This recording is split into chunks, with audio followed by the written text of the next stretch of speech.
শাল ওটা ট্যাংরা ছিল। আজকে নুন হলুদ মাখিয়ে ভেজেছি ঢাকা দিয়ে। মাছটা খুব ফোটে, মুড়োগুলো ভাজতে দিয়েছি। এবার টমেটো, পেঁয়াজ, রসুন, লঙ্কা মিক্সিতে বেটে নেবো। আদা আর কাঁচা লঙ্কা আলাদা বাটা আছে, আর এই সামান্য মশলা সর্ষে আর জিরে ওটা শিলে বেটে নেবো।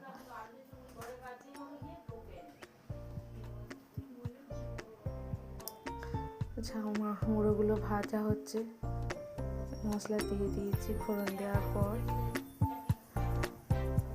কষার পর মাছগুলো, মশলা হয়ে যাওয়ার পর জল দিয়ে মাছগুলো দিয়ে দিই।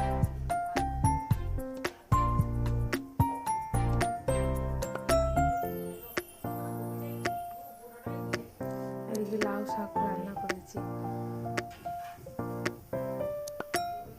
লাউ শাকের পাতা কেটে লাউ শাকটা রান্না করেছি।